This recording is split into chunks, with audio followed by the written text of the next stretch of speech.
Olá, Eunice. Olá, Luís, é um prazer estar aqui, finalmente. Oh, Consegues-me ouvir finalmente. bem? Tudo bem, agora sim eu estou te ouvindo Ai, bem. que bom, que bom. Que Para bom, que esta bom. conversa e obrigada pelo desafio. É o meu primeiro live e um live internacional, logo para começar. Sim, sim, uma live internacional. A minha vida é muito Não, internacional, mas isto é o cruzar do Atlântico. exatamente, exatamente. Eu estou muito feliz de poder fazer essa primeira live internacional com você e Obrigada, é um também, prazer. e também a minha primeira convidada. Essa já é a 8ª live que eu faço e por coincidência todos os 7 anteriores Para eram homens. homens. E eu É. conheço tantas mulheres maravilhosas, tantas mulheres que são super Inovadoras. conhecedoras, inovadoras e infelizmente Nunca aconteceu. ainda não deu para Ah. colocar elas na agenda, mas já tenho pelo menos uma que está programada É um para falar prazer e uma comigo. honra. Muito bem, muito bem. Vamos lá, vamos começar. Já tem bastante gente que está conectada aqui. Obrigada a todos. Eu vou pedir desculpa para as pessoas que estão assistindo. A gente vai falar um português mais devagar, apesar de nós dois falarmos a mesma linguagem, né? A gente tem que falar português devagar porque cada um tem a sua dificuldade para entender o português do outro, né? É verdade, Então... é verdade. É português, mas com algumas nuances especiais que nos algumas tornam nuances. mais próprios, mais característicos. Exatamente. A nossa identidade. Exatamente. Exato. E assim, a gente, para quem não sabe, eu e a Eunice estudamos juntos. Acabamos de terminar agora uma pós-graduação, que é quase um MBA, né, de tão puxado e extenso que foi, justamente sobre inovação. Então, quando eu a conheci, fizemos parte do mesmo grupo, fizemos um trabalho incrível em conjunto, né? Então, foi fantástico contar com a Eunice aí no nosso grupo. Mas aí eu tive o prazer de, à medida que ela foi falando um pouco do trabalho dela e o que ela vinha fazendo, eu falei, isso é um assunto, uma pauta muito interessante, principalmente para os brasileiros que sofrem tanto para poder desenvolver os seus negócios no Brasil. E aí a gente tem duas grandes oportunidades aqui. Uma de falar sobre como é feita a, a parte de inovação na Europa para pequenas e médias empresas, e também de aproveitar algumas das inovações que são feitas aí na Europa para você poder compartilhar com a gente, até para as pessoas que estão aqui, de repente tem um estalo. Bom, quem não conhece a Eunice, eu vou fazer uma apresentação breve dela daqui a pouquinho, mas antes falar um pouco sobre o nosso canal, Salesin. Tem pessoas que estão entrando que eu não conheço, então é muito interessante para as pessoas também que estão participando e não nos conhecem para conhecer um pouco. Esse é um portal que fala sobre inovação, muito voltado a vendas e negócios para pequenas e médias empresas no Brasil. Então nós temos feito uma série de lives, essa já é a nossa 8ª. Cada um dos assuntos que a gente aborda sempre tem a ver com alguma tendência tecnológica ou tendência de mercado.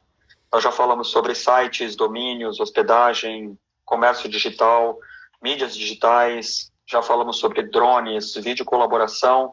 Na semana passada tivemos uma conversa muito interessante sobre 5G e hoje o tema são os projetos inovadores em pequenas e médias empresas fomentados pela comunidade europeia. E aí, fazendo uma apresentação da Eunice, a Eunice nasceu em Portugal, na cidade de Guarda. Ela tem doutorado em engenharia eletrotécnica pela Universidade de Coimbra, né? Tem uma vasta experiência entre políticas e programas públicos, né, programas competitivos europeus para fazer financiamento de projetos inovadores. Durante 3 anos seguidos, ela foi nomeada pelo governo português como ponto focal do projeto Horizonte 2020, que era um projeto de financiamento europeu da comunidade portuguesa, e organizou dezenas de eventos para disseminação desse assunto em toda a Europa. Por 2 anos foi responsável pela participação de programas europeus para pequenas empresas na área de software em Portugal, e atualmente ela atua como diretora do Departamento de Políticas e Estratégias no Centro de Inovação Tecnológicas Digitais, I2CAT. Não sei se a pronúncia é correta. Sim, I2CAT, em inglês sim. Sim. Em português e catalão seria I2CAT. I2CAT. E essa entidade fica sediada em Barcelona, isso? Sim, esta entidade é um centro de investigação em Barcelona. Só uma pequenina correção, é que o Horizonte 2020 é um programa da Comissão Europeia.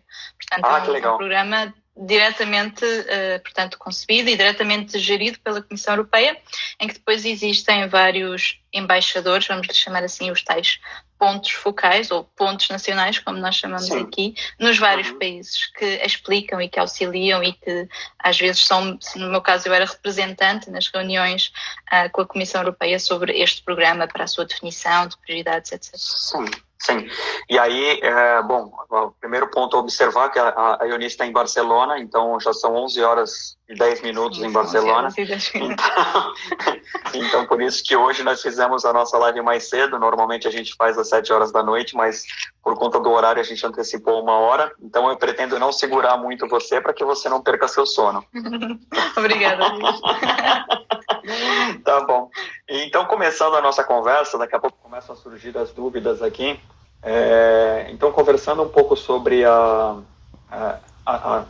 nosso tema, né, a nossa pauta, eu queria primeiro começar com a sua experiência anterior, ou seja, você foi o ponto focal em Portugal, e Brasil e Portugal têm um laço muito estreito, né? São países irmãos, e não só pela língua, não só pela cultura, mas nós temos laços muito fortes, Brasil e Portugal. E assim, eu queria que você falasse um pouco ainda da sua experiência de empreendedorismo, de inovação em Portugal.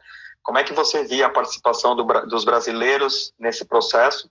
E como é que você, de repente, pudesse dar algumas dicas para as pessoas que estão no Brasil e que gostariam de empreender um pouco mais com projetos inovadores em Portugal? Ok, vamos então por partes. No meu trabalho anterior, quando eu era ponto de contacto, ponto focal, o ponto de contacto nacional, portanto, este era um trabalho de apoio, era um trabalho em que, por um lado, eu estava a trabalhar com a Comissão Europeia para que os interesses portugueses de Portugal estivessem refletidos de alguma forma neste programa. E, por outro lado, eu estava a trabalhar com a comunidade portuguesa, e quando falo em comunidade portuguesa, falo num conjunto de vários tipos, de várias entidades, de todo o tipo de entidades, portanto, em que as PMEs são um motor importante da inovação e, portanto, estavam entre as nossas principais prioridades em termos de tipo de elemento aqui. Mas como estes projetos são muito multidisciplinares, envolvem muitos tipos de atores, portanto, nós estávamos também a trabalhar com entidades públicas, com entidades privadas, com centros de investigação, grandes, pequenas empresas, mesmo associações, muitas vezes, que estavam interessadas em participar neste programa e que estavam interessadas em saber mais, mas também em expor o que eles, em termos de inovação e investigação, porque o programa Horizonte 2020 que eu acompanhava é um programa que, para quem conhece este tipo de iniciativas, era mais ligado à investigação. E o Horizonte 2020 é o primeiro programa em que há uma revolução para o tornar mais próximo da inovação. Ok? Uma tentativa de criar projetos que são não só disruptivos de alguma forma, que trazem não só os elementos da investigação, mas que também os amadurecem de tal forma que os preparam para o mercado e tornam estes resultados da investigação disponíveis para que outras entidades os explorem, nomeadamente as pequenas e médias empresas, que tipicamente são mais flexíveis, têm uma dinâmica mais ágil na inovação para fazerem uma exploração quase imediata dos resultados, não é? Quando falamos, por exemplo, falaste há pouco no 5G, as PMEs, neste contexto, têm um papel fundamental em usar as oportunidades desta virtualização das redes que vai ser criada com o 5G.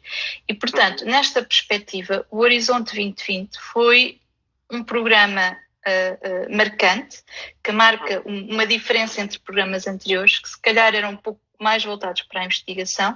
O Horizonte 2020 marca esta diferença em ter convocatórias, concursos, chamadas mais voltadas não só para a investigação, mas também para a investigação e inovação e mesmo projetos quase exclusivamente de inovação.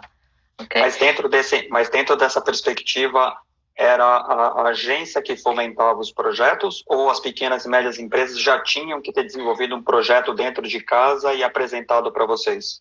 A Comissão Europeia promove, no fundo, isto temos que pensar que isto é um programa, é dinheiro público, não é? Portanto, isto tem que defender os interesses públicos. E, portanto, aquilo que a Comissão Europeia faz é um alinhamento político daquilo que, pronto, em primeiro lugar também quero esclarecer que eu não trabalho para a Comissão Europeia, eu fui perita externa, portanto, isto quer dizer que eu estava lá como representante para dar a minha opinião, ou a opinião de um país sobre algo, né? Representar algo. Eu não estava a trabalhar para a Comissão, e não trabalho para a Comissão Europeia mesmo. Portanto, aquilo que eu estou a transmitir é um pouco a minha experiência.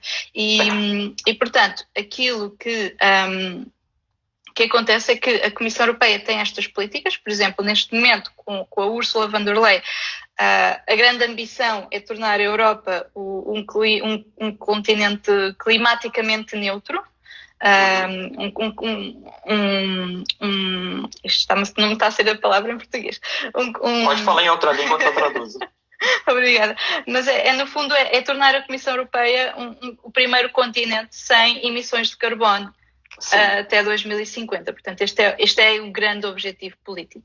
E para atingir este grande objetivo político, a Comissão sabe que tem que não só trazer novos regulamentos, novas leis, novas medidas, novas conversas com os Estados-membros, não é? Com os vários países da Comissão Europeia, mas tem também que alinhar toda a produção a nível de inovação e investigação, mas sobretudo a de inovação, ou seja, tudo aquilo que tem vindo a ser desenvolvido tem que se encaminhar para trazer soluções para isto. Então a Comissão, quando abre estes concursos, são já direcionados para responder a estes desafios. Portanto, a Comissão decide criar como que parcerias público-privadas com associações que representam a indústria representativa e acorda com eles qual é que é a maturidade que estes projetos devem ter.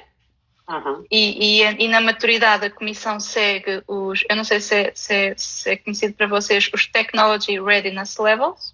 Portanto, são os níveis de maturação tecnológica, no fundo, e isto implica que, não que as empresas já tenham uma solução desenvolvida, porque a ideia é desenvolver com estes programas, mas que já tenham conceitos mais pré-validados, vamos dizer assim. Sim, então, por exemplo, num caso prático, uma empresa de pequeno ou médio porte que trabalha no ramo de mobilidade urbana, se ela quiser apresentar um projeto sobre 5G, ele tem que aplicar um projeto dele quando for aberto uma campanha sobre 5G. Quer dizer, não é que ele chega com um tema aberto para um projeto aberto. E depois há os desafios do próprio programa. Portanto, sendo um programa da Comissão Europeia, temos vários tipos de chamadas. A maior parte das chamadas são em colaboração, porque pretende-se fomentar esta colaboração entre os vários países, pretende-se uma distribuição inclusiva, tanto quanto possível, deste programa, apesar de ser competitivo, e, portanto, a pequena média empresa vai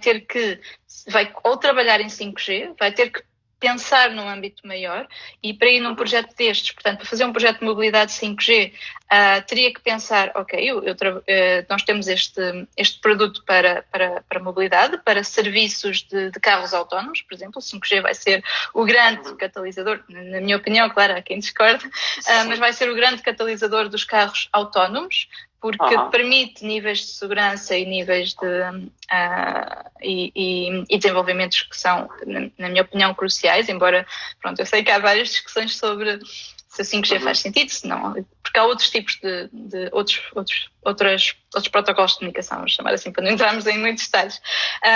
Mas, por exemplo, se é uma empresa que aproveita as redes 5G para serviços que possa dar em tempo real, por exemplo, um serviço de streaming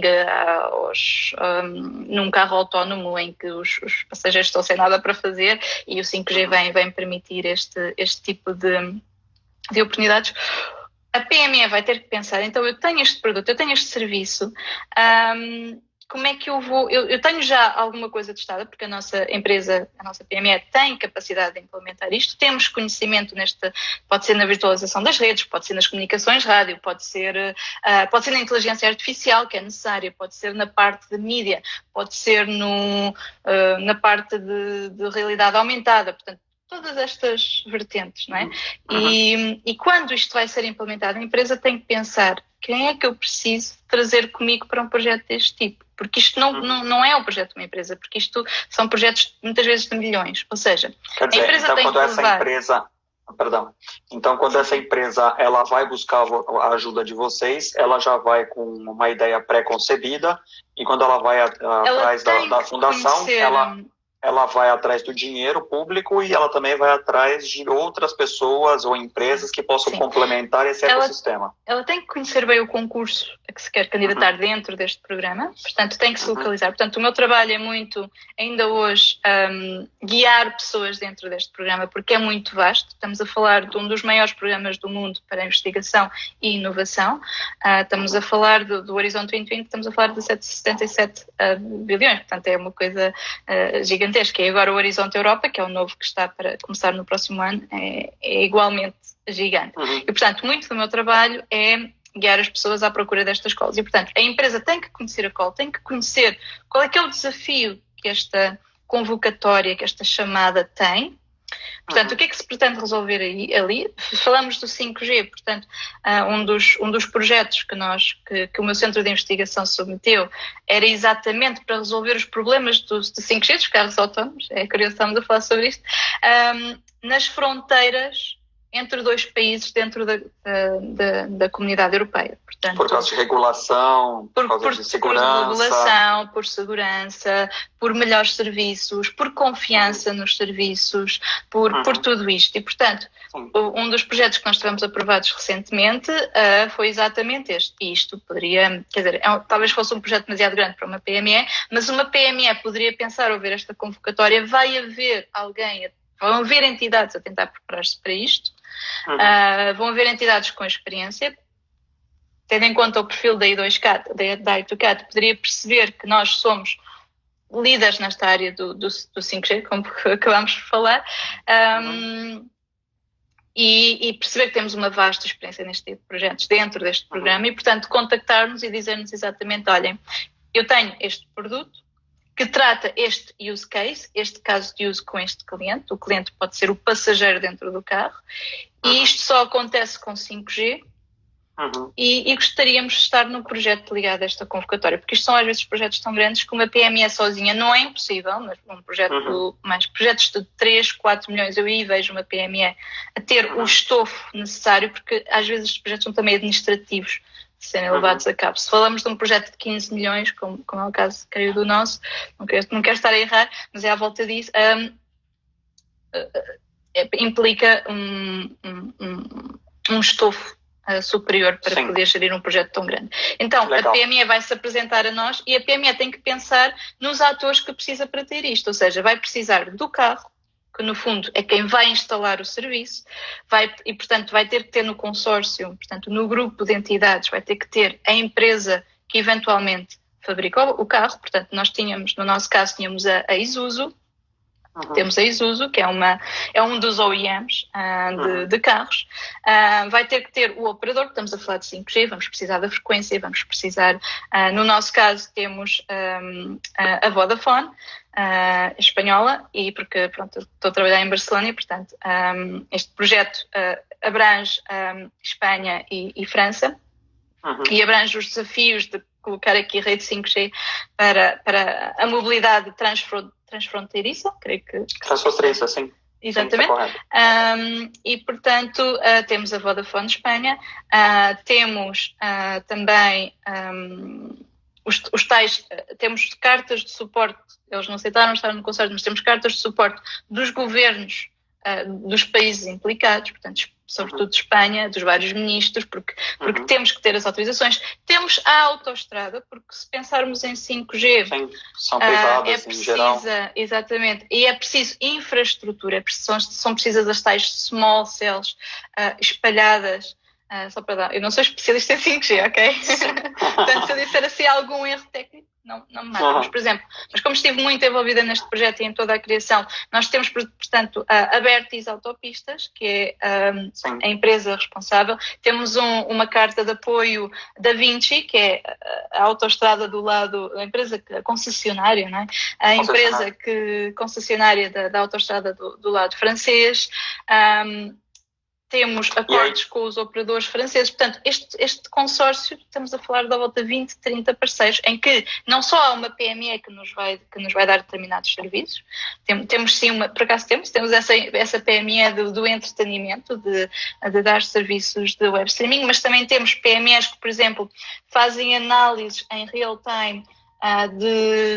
Para além dos carros, também temos os comboios. Fazem análise em real time de potenciais problemas que existem nos comboios através da análise de imagem, porque isto é outra das vantagens do edge computing, do tal processamento em tempo real do 5G. E, portanto, isto acaba por se tornar um projeto muito grande. Mas não desanima. E aí dentro desse consórcio, qualquer pessoa, qualquer empresa, PME de qualquer parte da comunidade europeia pode aplicar para esse consórcio. Tanto faz se ela está baseada em Portugal, se ela está na França, se ela está na Islândia, de qualquer maneira ele pode participar. Sim, porque no fundo existem os países da União Europeia que estão neste programa, porque pagam para estar, no fundo, né? Portanto, este é o dinheiro de todos os países da União Europeia, mas depois também existem os países associados. Portanto, os países que não fazendo parte da União Europeia estão a pagar uma espécie de protocolo com a Comissão Europeia para também fazerem parte. É o caso de Israel, é o caso da Turquia e é o caso de outros países que, apesar de serem europeus, não fazem parte da União Europeia. A Noruega, por exemplo. A Noruega não faz parte, eu não sabia. Não, da União, faz parte do espaço europeu, é país convidado. Mas tem um estatuto especial, claro, mas não faz parte da União Europeia, portanto não tem euro, alguns pormenores diferentes, sim. Por exemplo, o Reino Unido, numa próxima fase, quando o Brexit estiver totalmente implementado, vai estar completamente fora. Mesmo com o país convidado já não entraria. Agora deixa eu perguntar para a questão de conceito. Aqui no Brasil existe uma diferença muito grande entre o que é PME e o que é uma startup, né? Esses tipos de projeto que você está citando, aqui no Brasil eles são fomentados e normalmente eles são trabalhados por startups, que são empresas que começaram do zero, com uma grande ideia, com uma inovação na cabeça, e eles tiveram ou um investidor anjo por trás para colocar fundos para que ela chegue até um certo ponto de maturação, ou eles tiveram algum tipo de incentivo externo com financiamentos grande parte privados, e essas empresas aplicam para esses tipos de consórcio. Mas pequenas e médias empresas são empresas que já estão estabelecidas em algum segmento. Então, vamos supor, uma empresa de locação de veículos. Ela tem aqui 100 carros para poder alugar. Essa é uma pequena empresa que não tem nada de inovadora, mas ela tem o know-how de mobilidade, porque ela já aluga carros. Esse tipo de empresa, ela teria condições de aplicar para um consórcio desse, uma chamada pública de um projeto de mobilidade, ou vocês só pegam já startups que já vêm com esse conceito, que foram fundeadas de alguma maneira para chegar nesse ponto? Uma empresa dessas teria vamos lá ver, a empresa tem um conhecimento. Esse conhecimento é muito importante, dependendo do objetivo do projeto. Se estivermos a falar de um projeto, por exemplo, que agora está muito na moda, de Mobility as a Service, não é? Essa empresa pode não ter o conhecimento de software, mas pode se alinhar a uma empresa que desenvolva produtos de software e que tenha uma ideia inovadora que vai aplicar a essa outra PME que vai ser o cliente. E elas as duas, juntas, neste programa, têm a oportunidade de testar como se fosse um piloto esse tipo de serviços. Desde que se alinhem com... E quem é que faz essa conexão com as outras empresas para trazer para dentro desse consórcio? Então, vamos supor, essa empresa que aluga hoje carros está baseada no sul da França, e ela não conhece nada de software de geolocalização, mas tem uma empresa em Israel que é muito boa de geolocalização. Só que eles não se conhecem entre si. Como é que é feita essa aproximação? Sim, exatamente. Esse é o motivo pelo qual pessoas como eu existem, que neste momento nem tanto, por causa do coronavírus, porque também estou muito mais dedicada à estratégia do que propriamente ao networking, mas durante muito tempo, especialmente quando trabalhei numa PME, o meu trabalho era procurar quem é que precisa dos nossos serviços. Era ir a eventos, analisar situações de mercado, analisar o que se passa em termos deste tipo de projetos europeus para entender onde é que eu estava na PME e entender onde é que os nossos serviços fariam sentido. Eu estava numa PME já agora na UbiWare, era uma PME dedicada a software, muito inovador, e o nosso trabalho era exatamente tentar perceber onde é que os nossos serviços de inovação poderiam ser aplicados e onde é que faria sentido os nossos casos de uso e tentar trazer valor a estes consórcios com algo diferente e ao mesmo tempo encontrar os nossos potenciais clientes. Por exemplo, seria desenvolver uma plataforma para essa empresa para gerir, por exemplo, a sua frota. Um exemplo. E iríamos juntos com o nosso caso de estudo, depois num projeto maior que englobasse também isso, entre outros, talvez desafios de mobilidade ou outros desafios ambientais, para ajudar a comunidade europeia, no fundo, a atingir o seu objetivo. A perspectiva é um pouco esta. E depois existem muitas oportunidades que quando se começa a estudar estes programas e o que é que existe para os suportar, se começa a usufruir cada vez mais. Portanto, isto começa a ser um novelo que se vai desembrulhando. Vou dar um exemplo. Existe na Comunidade Europeia uma rede financiada pela Comissão Europeia que é Enterprise Europe Network. O que é que isto significa? É como todas as agências de financiamento europeias, portanto as agências públicas,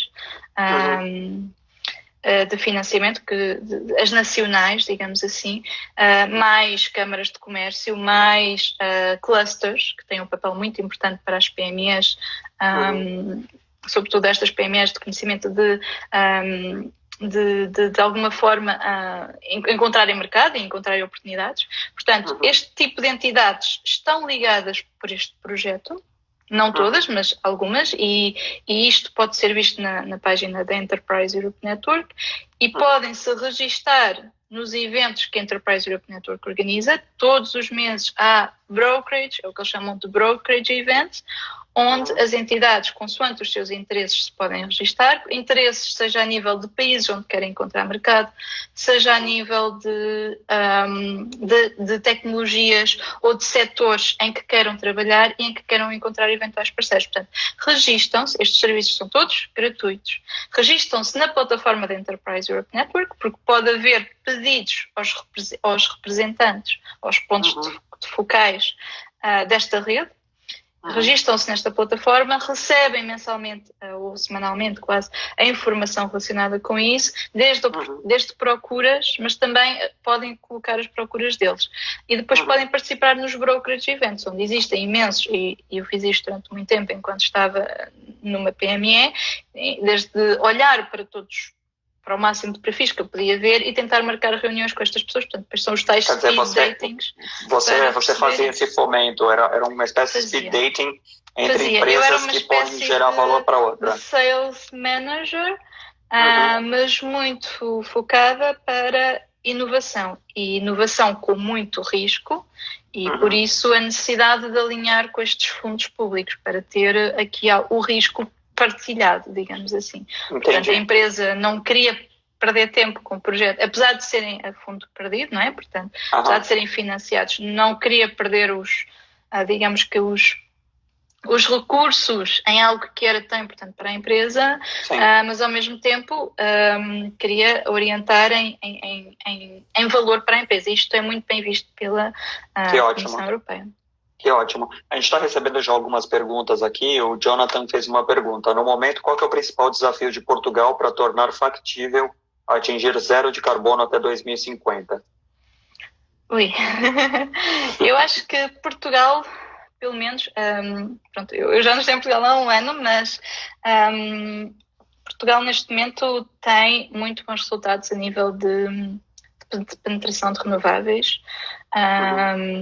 De forma geral, as nossas entidades mais na área da energia têm estado a fazer um excelente trabalho.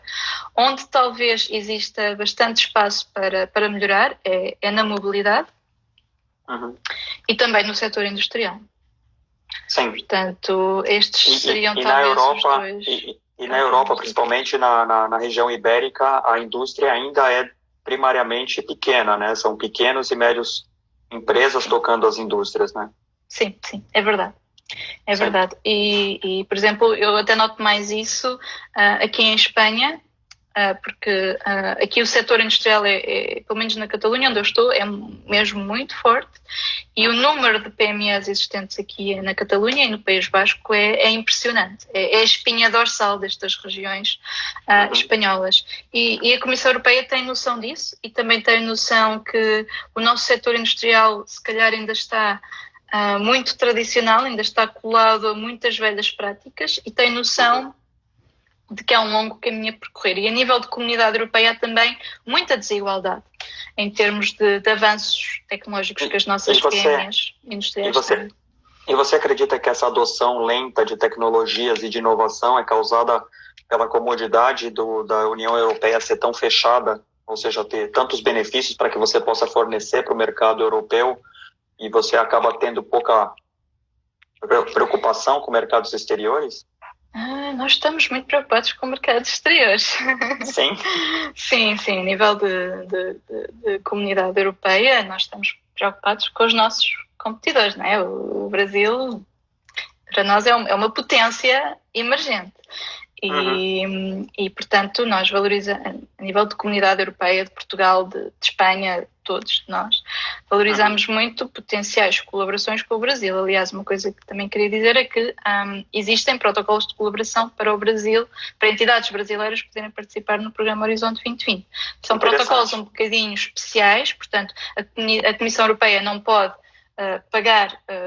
financiar a participação das entidades brasileiras, mas existem protocolos com as agências brasileiras, eu não sei de cor, creio que rede de pesquisa e ensino, algo assim, porque este programa ainda está muito associado mais à investigação que à inovação, sobretudo para quem está de fora, mas existem alguns protocolos de colaboração em que as entidades brasileiras podem tentar pedir financiamento a nível nacional no Brasil para participarem. Que ótimo! E depois, outra coisa que eu queria dizer é que, por exemplo, quando falávamos há pouco no 5G, que é um bom exemplo, eu tive um pouco essa sensação, é um pouco a minha experiência, não é? Que a Comissão Europeia decidiu criar uma parceria público-privada com a indústria para garantir que a nossa indústria europeia acelera na mesma medida que a indústria americana e que a indústria da Coreia do Sul, que são, ou japonesa, ou chinesa até, não é? Portanto, que são, no fundo, indústrias que estão muito motivadas para estarem na vanguarda, não é? E se calhar o facto de nós aqui termos o nosso ecossistema e talvez um pouco a nossa maneira de fazer as coisas, não iríamos avançar tão rápido como estes países. E, portanto, quando a Comissão cria aquilo que eles chamam a 5G PPP, que é um contrato entre a Comissão Europeia e a indústria do 5G, a indústria e os centros de investigação, todas as entidades que queriam desenvolver o início do 5G, não é? Portanto, isto há 6 anos atrás. Quando este contrato é assinado, eu acho que foi uma tentativa da Comissão Europeia de dizer, olhem, se vocês se organizarem, se vocês fizerem um roadmap, um roteiro para aquilo que vocês quiserem desenvolver, a Comissão Europeia vai investir convosco, vai investir ao vosso lado, vai estar aqui ao vosso lado a puxar para vocês, porque precisamos das comunicações. Não sabemos o que vem aí, veio o Covid, não é? Veio esta pandemia que nos forçou onde estamos, mas a Comissão Europeia viu aqui como que uma prioridade e como que um alinhamento da indústria para se tentar unir e para tentar fazer o melhor. Portanto, há aqui esta competitividade talvez positiva, não é? Uma curiosidade, sim, muito legal. Depois dessa live ela vai ser gravada e eu vou colocar um link com o artigo, e aí você pode me passar o link onde essas empresas brasileiras podem se inscrever nesse programa? Porque daí no artigo fica fácil. Eu tenho que procurar esse protocolo, portanto, existe portanto, existe essa informação de que algumas, pelo menos, empresas brasileiras têm, não sei se é uma coisa a ver com regiões ou com, não sei que limitações é que podem existir, mas existe a possibilidade. Se você pudesse informar para a gente depois, seria legal. Porque daí eu coloco dentro do artigo e as pessoas que estiverem interessadas, empresas brasileiras que estejam interessadas em participar desses programas, a gente coloca também. Eu tenho ideia que até havia um ponto focal do Brasil para as tecnologias de informação e comunicação dentro deste programa, portanto. Legal. Eu vou dar o contacto e depois até podes contactar para saber um pouco mais de... porque chegaram mesmo a existir, por exemplo, no 5G houve mesmo um concurso de parceria com o Brasil, ou seja, era uma convocatória, era uma chamada, um concurso, que as entidades europeias para participarem tinham que ter uma entidade do Brasil que cumprisse estes requisitos, sim. E houve mesmo, é curioso porque foi um projeto coordenado que até por uma entidade espanhola, a Universidade de Madrid, que era um projeto 5G, com entidades brasileiras. E houve muitos projetos de IoT, muitos, quer dizer, talvez 3. Houve projetos de IoT também, por exemplo, sobre a água, sobre a saúde, também, que porque foram concursos conjuntos com o Brasil. Portanto, foi um acordo. Portanto, há esta abertura e há esta valorização. E tudo indica que, a partir de 2021, a Comissão Europeia quer ainda reforçar mais esta colaboração. E voltando a outra questão que tinhas sobre a tecnologia, como é que já não me recordo da questão exatamente, mas... da tecnologia nas indústrias, sim. Como é que estava sendo feita a adoção dessas tecnologias? Portanto, o que é que está a acontecer? A Comissão Europeia está a pôr em curso, portanto, a grande prioridade agora, neste momento, é uma evolução, é uma revolução gêmea de duas frentes. Portanto, uma delas a climática e a outra a digital.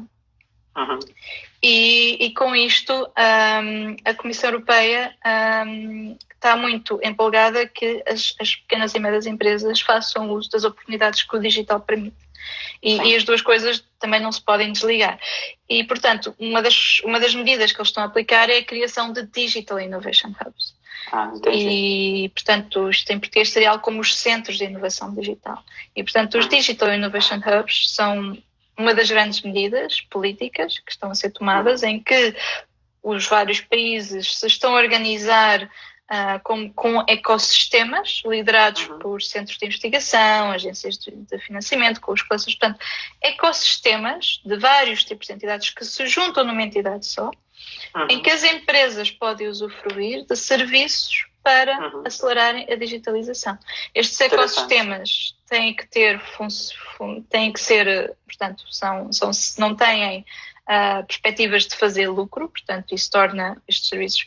Quer dizer, neste momento estes ecossistemas estão a passar por uma dualidade, que é, por um lado, estes serviços têm que ser excelentes, têm que ser muito bons, não é? Porque o que está em risco, o que está em jogo é a sustentabilidade das nossas empresas, no curto e longo prazo.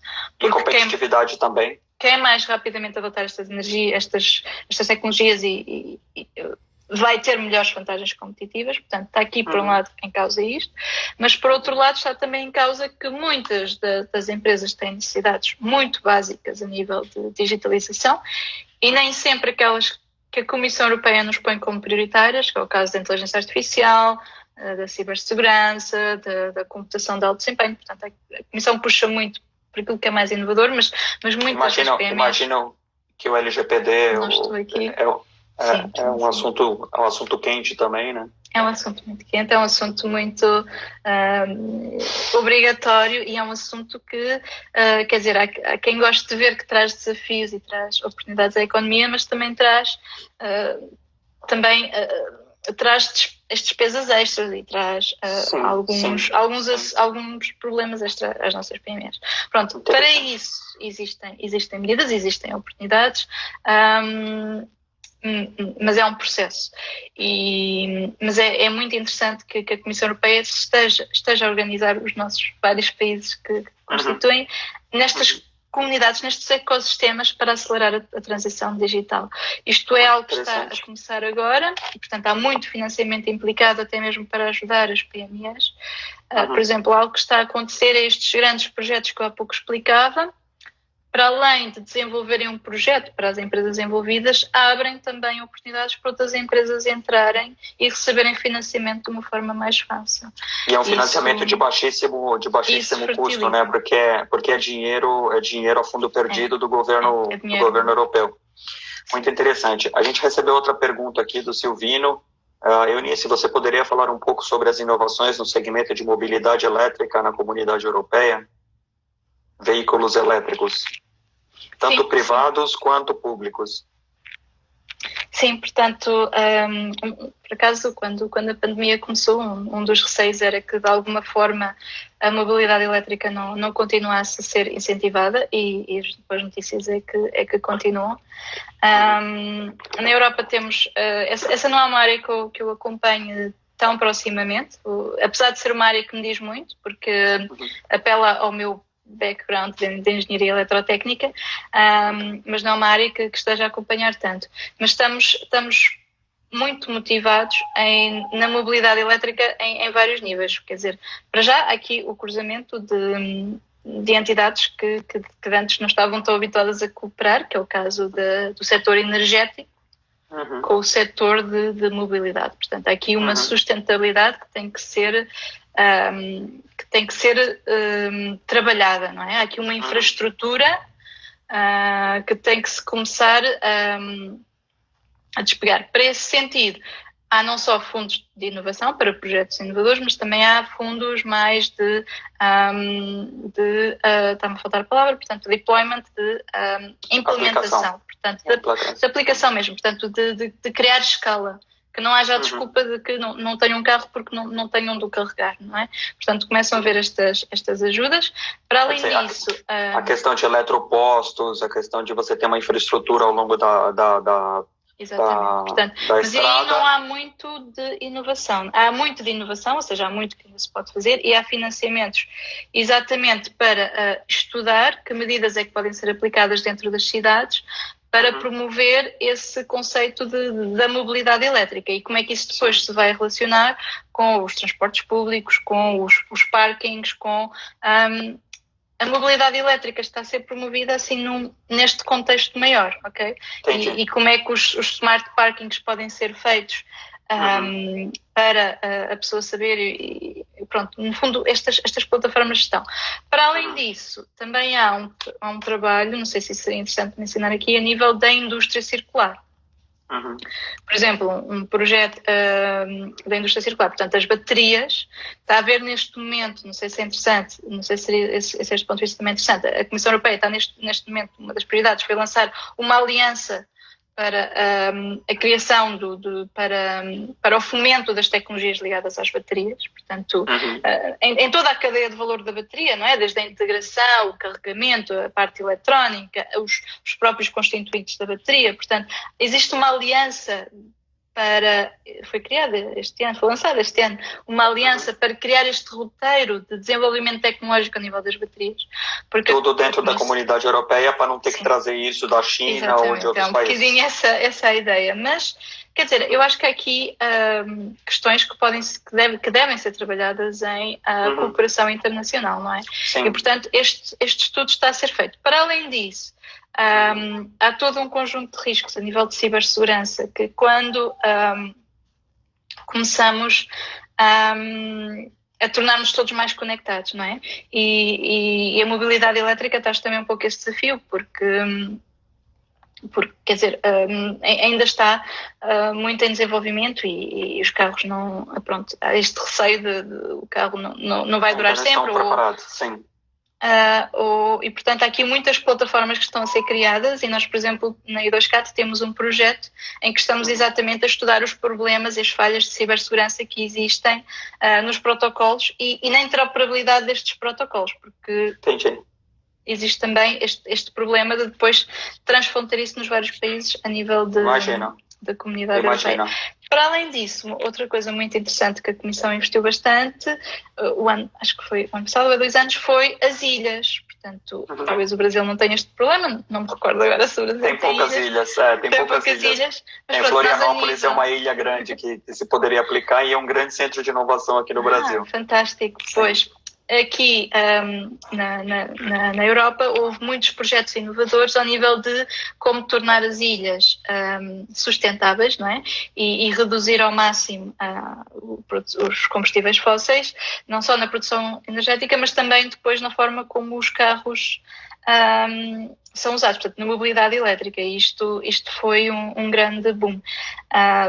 E depois, outro projeto, mas isto nem é tanto europeu, portanto, é algo que eu, por exemplo, trabalhei com a Nissan, que é esta noção de como é que podemos usar a mobilidade elétrica como a nova geração de mobilidade, o novo sistema de energia, em que as baterias dos carros... Mas existe essa consciência, quer dizer, a comunidade europeia persegue a mobilidade elétrica como... E um dos grandes projetos da Nissan aqui na Europa, e trabalhei um pouco com a Nissan mais ao nível de políticas e de consciencialização de lobby. Portanto, temos aqui um player que não é europeu e que valorizamos muito e que colaboramos muito, que tinha este projeto de quando as baterias dos carros já não estão utilizáveis para os carros.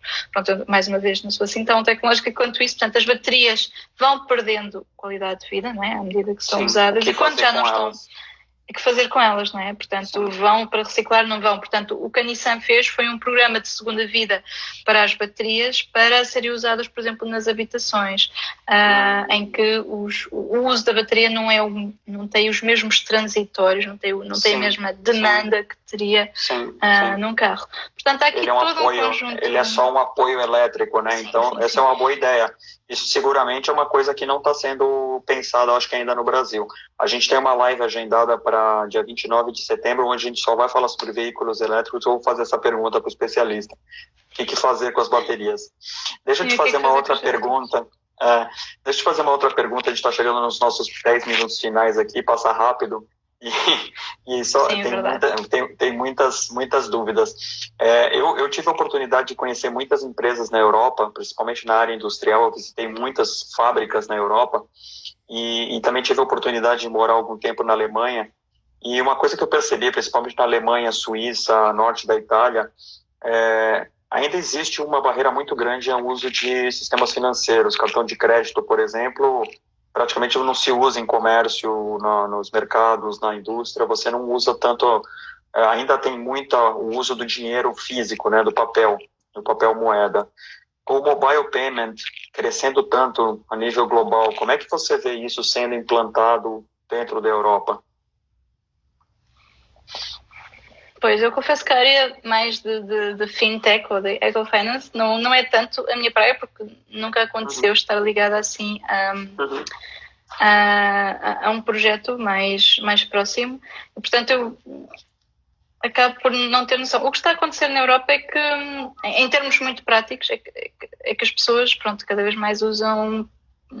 Estão a deixar de usar o dinheiro, até um pouco mais forçoso pela pandemia, não é? E usam quase praticamente cartões ou até mesmo o telemóvel. Portanto, o cartão já se começou a tornar... eu não via isso tanto em Portugal, mas aqui em Espanha é muito comum o banco até dar uma pulseira em vez do cartão.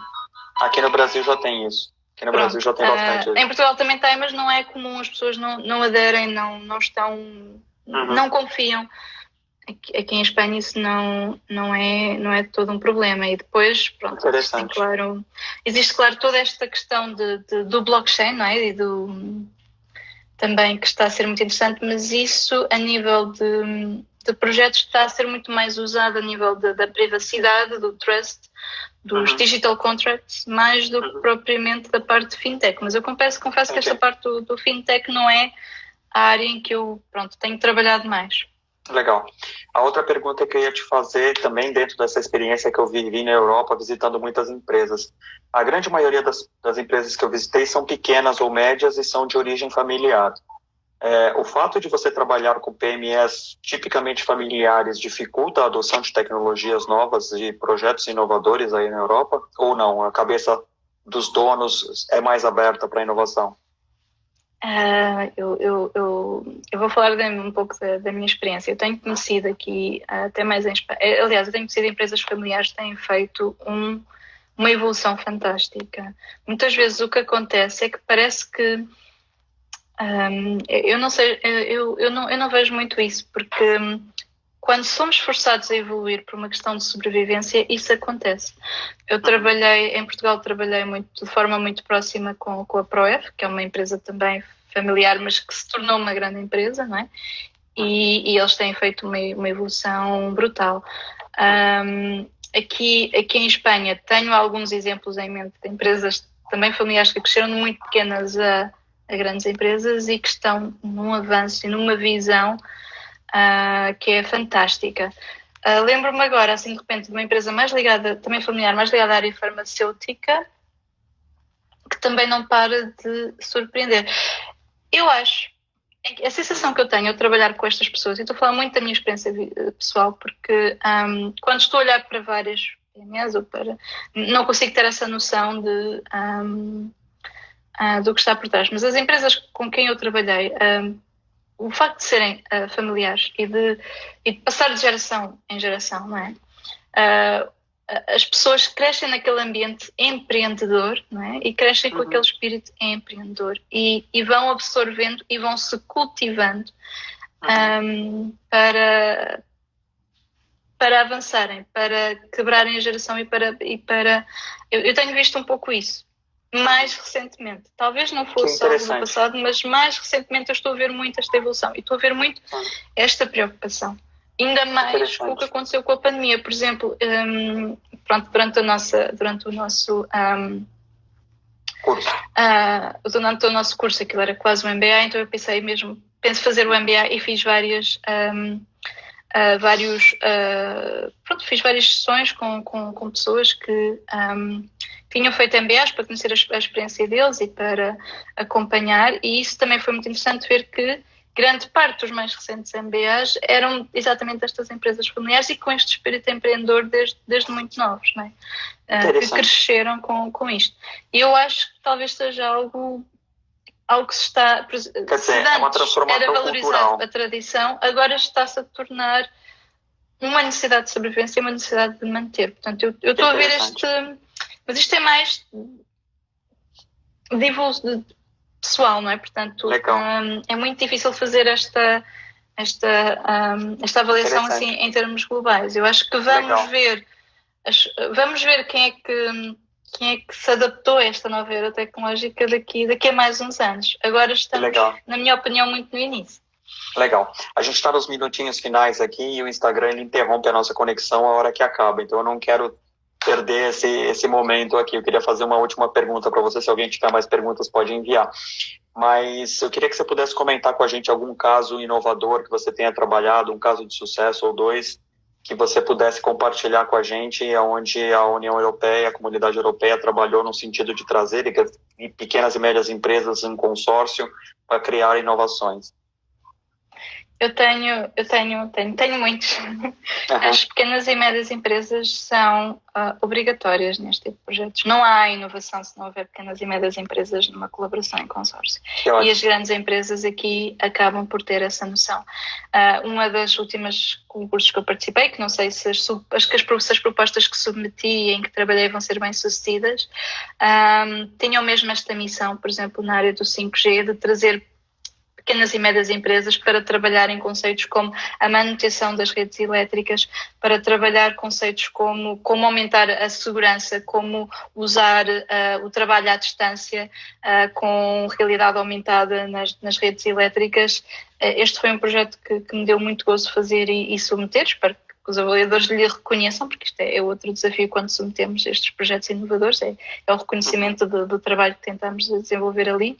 O 5G Med tem também muitas PMEs, e não são startups, são PMEs que querem fazer mais do que já estão a fazer agora e querem absorver o conhecimento dos centros tecnológicos e das entidades inovadoras e querem aproveitar estes projetos para experimentar e tentar. E outro dos projetos que me deu mais gozo entrar foi o Positivo, quando estava na UbiWare, que era um projeto com cidades, em que as PMEs trouxeram as ideias loucas com blockchain, com vários tipos de tecnologias e de formas de tornar as nossas cidades num ambiente mais sustentável, mais melhor, onde queremos viver.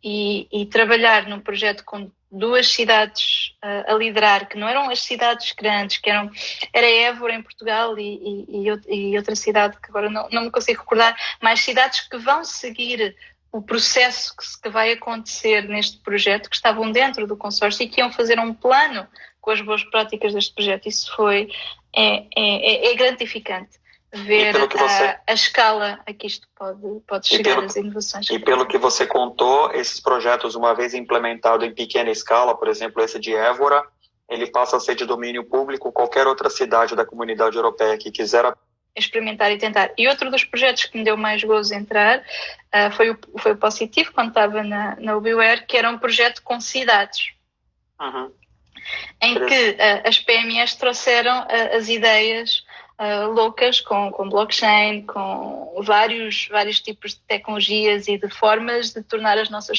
sociedades num ambiente mais sustentável, mais melhor, onde queremos viver.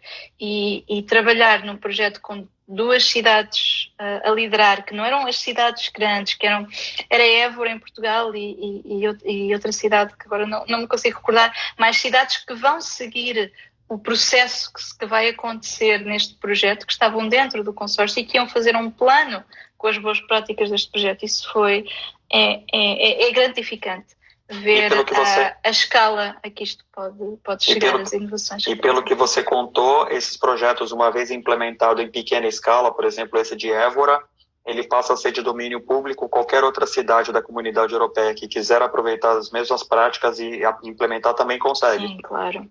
É obrigatório usando dinheiro público com baixo risco ou a fundo perdido. É obrigatório. Não pode fazer exatamente o mesmo, porque isto é suposto ser sempre inovador, não é? Portanto, é suposto pelo menos ter alguma diferença. É suposto avançar mais do que avançamos. E para avançar mais do que avançamos, estes trabalhos são todos públicos na internet. Portanto, há esta noção de Open Science, não é? Open Innovation Muito interessante. Tanto quanto possível, porque claro, queremos criar valor, e quando se cria valor há aqui coisas que têm que ser. Muito legal. Eunice, te agradeço muito aí pelo seu tempo, Obrigada. por você colaborar com a gente, com as suas inovações, com o seu conhecimento. E na semana que vem nós vamos ter uma palestra aqui, uma live sobre Indústria 4.0, que vai trazer bastante experiência também da Europa. Então, para todo mundo que está assistindo, eu já deixo o convite na próxima terça-feira, mas queria agradecer demais, Eunice, pelo seu tempo, já quase meia-noite em Barcelona, então... Obrigada a todos. Muito obrigado. Obrigada pelas perguntas, foi um prazer. Adeus. Muito prazer. Tchau, gente, muito obrigado pela presença. Obrigada. Tchau.